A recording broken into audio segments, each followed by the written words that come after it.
Hello everyone, welcome back to the channel. Today we're diving into one of the most chilling and controversial true crime cases in American history. The story of two brothers who had it all, until one night shattered everything. This is the real story of the Menendez brothers, and the truth behind the family murders that shocked the world. At first glance, the Menendez family looked perfect. They lived in Beverly Hills, surrounded by luxury, status, and power. Their father, Jose Menendez, was a self-made millionaire, a man who rose from nothing to become a top entertainment executive. He was strict, ambitious, and obsessed with success. Their mother, Kitty Menendez, was once a beauty queen, elegant but emotionally fragile, struggling quietly with depression and substance abuse. Together, they raised two sons, Lyle and Eric, who seemed to live the dream: expensive cars, tennis lessons, private schools, and everything money could buy. But behind the polished image of success, the Menendez home was a place of fear. Neighbors noticed something strange. The boys rarely smiled, and their father's presence filled them with visible tension. According to later testimonies, that perfect home was built on secrets that no one dared to speak aloud.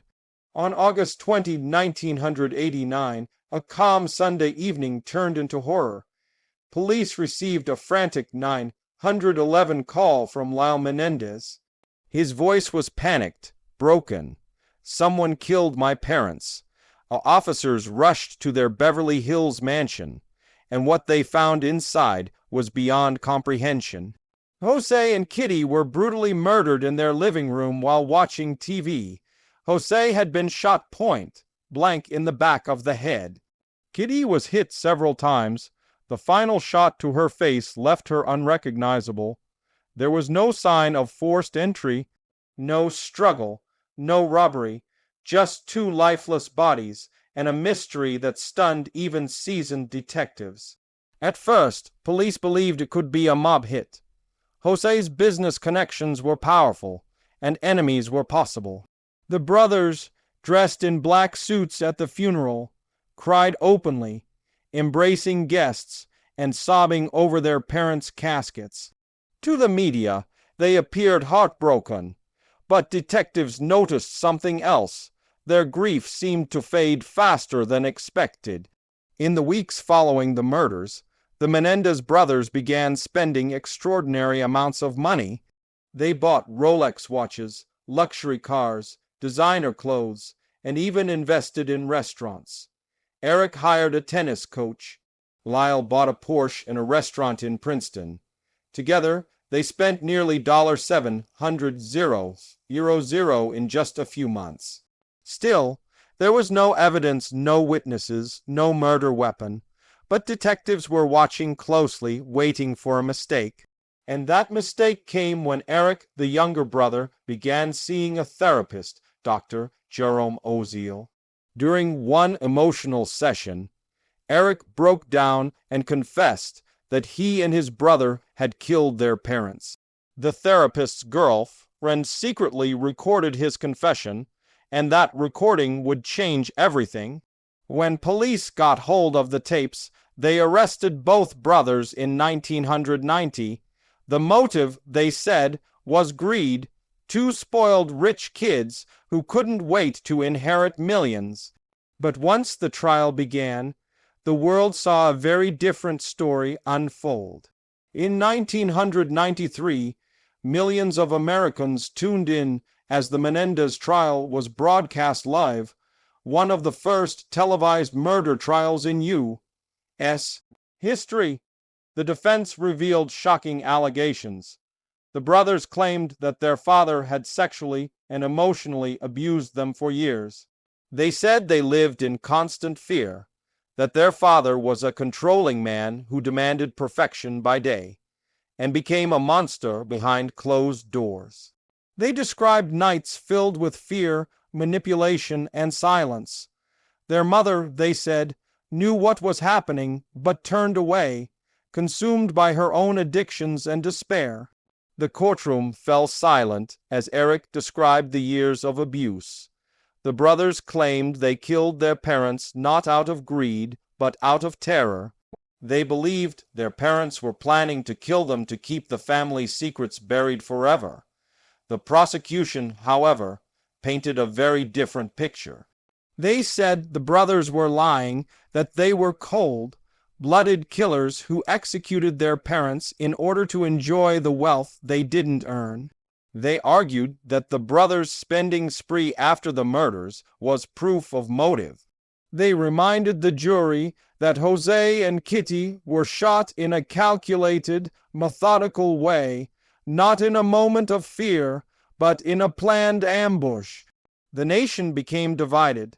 Some saw Lyle and Eric as victims, young men driven to desperation by years of unspeakable abuse. Others saw them as entitled and manipulative, playing the victim card to escape justice. The first trial ended in a hung jury. The nation waited, obsessed with every detail. In 1996, the brothers were retried, but this time cameras were banned and the mood had shifted. The judge limited discussions about the alleged abuse. The focus turned back to the crime itself, and in March 1996, both brothers were convicted of first-degree murder and sentenced to life in prison without the possibility of parole. For many, the case seemed closed. Justice had been served, but as years passed, new generations began revisiting the story, and opinions started to change. In prison, both brothers lived quiet lives. They were separated for decades, each held in different facilities. But in 2018, after nearly 22 years apart, they were reunited at the same prison in California. Their emotional reunion brought many to tears. Two brothers, now middle-aged men, embracing behind bars after a lifetime of tragedy. Over time, documentaries, podcasts, and even TikTok brought the Menendez case back to the spotlight. Many began to question whether the full truth was ever told. Relatives and childhood friends came forward, saying they had witnessed disturbing behavior from Jose and signs of trauma in the boys. Some former neighbors recalled how the brothers always seemed anxious around their father. The story that once seemed black and white now looked far more complex. Today, Lyle and Eric Menendez remain in prison, serving life sentences. They have spoken publicly about forgiveness, reflection, and the lifelong impact of trauma. They insist they never wanted to kill their parents, they only wanted the pain to stop. The Menendez case remains one of America's most haunting family tragedies. It forces us to ask difficult questions. What really goes on behind closed doors? How far can pain push someone before they break? And when justice is served, does it always mean the truth is fully known? What started as a story of murder became a story of survival, one that continues to divide, provoke, and haunt the public to this day. Thank you for watching. Don't forget to like, comment, and subscribe for more real, life true crime stories that reveal the dark truths behind the headlines. Until next time, stay curious, stay aware, and never stop asking why.